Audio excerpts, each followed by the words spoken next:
বিষ্ণুপুরে তৃণমূল বিজেপি সংঘর্ষ, ব্যাপক উত্তেজনা। এদিন বিষ্ণুপুর লোকসভায় তৃতীয় রাউন্ডের গণনার ফল ঘোষণা হতেই বিষ্ণুপুর হাইস্কুল ময়দানে উত্তেজনা ছড়িয়ে পড়ে।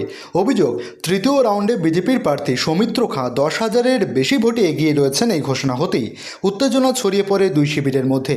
অভিযোগ, তৃণমূল কর্মীরা লাঠি, রড, ইট নিয়ে তেড়ে যান বিজেপি শিবিরের দিকে।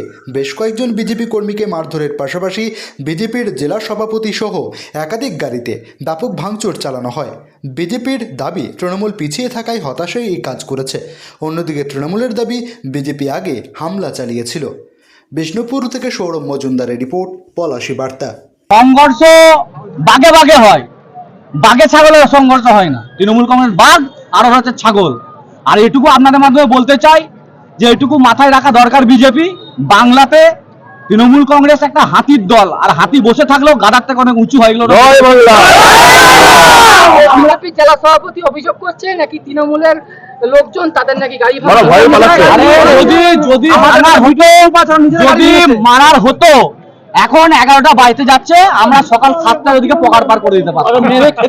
ওরা আগে আমাদের ছেলেদেরকে ইট ছুঁড়েছে, বললাম নাকি লাঠি কাছাকাছি করছে। এরপর বাবা আমাদেরকে তো ইট ছুঁড়লে আমরা তো মিষ্টি ছুড়বো না। আমাদের ছেলেরা প্রতি উত্তর করেছে। তো আমাদের কাছে এরকম কোনো খবর নেই যে ওদের টেন্ডে যে ভাঙচুর করেছে কি মারধর করেছে, এসব কোনো খবর নেই। এরকম বিজেপি নিজেদের রং লাগাবার জন্য করছে। পায়ের তলায় মাটি চলে গেছে তাদের। নরেন্দ্র মোদী প্রধানমন্ত্রী বারাণসীতে প্রথম রাউন্ডে 6,000 ভোটে হেরেছিল, এখন হয়তো বেড়েছে কি জানি না। তো যাদের প্রধানমন্ত্রী প্রথম রাউন্ডে হেরে থাকে, তারা যদি এখানে উলুক চুলুক করতে আসে, সাধারণ মানুষ ছাড়বে? ইন্ডিয়া জোট একত্রিত হয়ে ইন্ডিয়া জোটের পাশে থাকবে। এই অত্যাচারী শাসকের পতন হবে। হিটলারের পতন হয়েছিল, ব্রিটিশদের পতন হয়েছে, নরেন্দ্র মোদীর পতন হবে।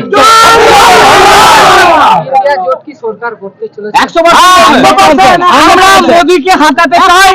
তার জন্য ইন্ডিয়া জোট আমরা 100% সকলে মিলে চাইবো যাতে ভারতবর্ষের মাটি থেকে এই বিজেপি নামক দলটা মুছে যাক। আমরা ভারতবর্ষের মানুষ সম্প্রীতি নিয়ে বাঁচতে চাই। আমরা ভারতবর্ষের মানুষ, হিন্দু মুসলিম সমস্ত সম্প্রদায়ের মানুষ এক বন্ধনে থাকতে চাই। এর জন্য যদি নরেন্দ্র মোদীকে আমরা এই নির্বাচনে পরাস্ত করে ইন্ডিয়া জোট গঠন করতে হয়, আমরা আমাদের নেত্রীর কাছে অনুরোধ করবো যাতে ইন্ডিয়া জোটের সরকার গঠন করে নরেন্দ্র মোদীর পরাজয় ঘটায়।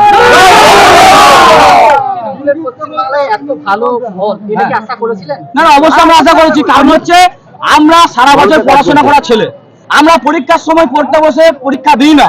সারা বছর তৃণমূল কংগ্রেস দুয়ারে সরকার করে মমতা বন্দ্যোপাধ্যায়ের উন্নয়ন প্রত্যেকটা ঘরে ঘরে পৌঁছে দিয়েছে। আমরা জানি মানুষ আমাদেরকে উজাড় করে ভোট দেবে, শুধুমাত্র সময়ের অপেক্ষা। কিন্তু প্রথম রাউন্ডে আমাদের তৃণমূল প্রার্থী লেগেছিল, দ্বিতীয় রাউন্ডে দেখুন, ভোট গণনা হচ্ছে একটা ঘড়ির চাকার মতো। মেলায় নাগরদোলনা দেখেছে নিশ্চয়ই, ওটা নামা করে। কিন্তু শেষ জয়টা তৃণমূল কংগ্রেসের হবে। শেষ জয়টা সুজাতা মণ্ডলের নামে, জয়ের সিম্বলটা, স্ট্যাম্পটা, সার্টিফিকেটটা পড়বে, এটা আমরা দৃঢ় বিশ্বাস রাখি। এই আশা রাখি। জয় বাংলা। কিছুক্ষণ আগে যে ঝামেলাটা হচ্ছিল, কি কারণে হচ্ছিল? ঝামেলা হচ্ছিল বিজেপির প্রার্থী সৌমিত্র খাঁ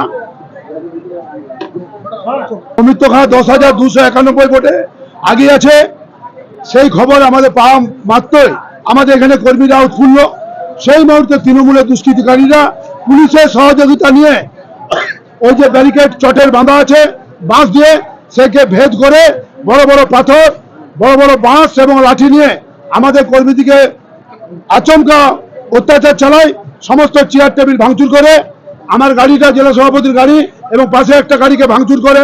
এই হচ্ছে তৃণমূল দুষ্কৃতিকারীদের পুলিশের সহায়তায় কারবার। কেন করছে বলে মনে হচ্ছে? কেন করছে? হাঁটছে, তার জন্যই করছে।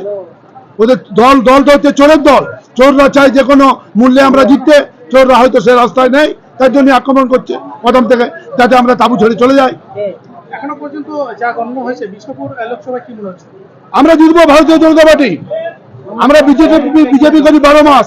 আমরা রাস্তায় পেরিয়ে গেলে আমাদেরকে কেউ বলতে পারে না যে এরা চোর, আর আমরা তৃণমূল দেখলেই বলতে পারি যে এরা চোর। এটাই আমাদের সঙ্গে ওদের পার্থক্য। তৃণমূল বলছে যে ফালতু অভিযোগ করছে, এরকম কোনো ঘটনাই ঘটে? কে তৃণমূল বলছে? ওদের বাপের ঠিক আছে কিনা জিজ্ঞেস করবেন, যে বাপের ঠিক আছে কিনা। এই পাথরগুলো আমরা এনে এখানে ফেলছি,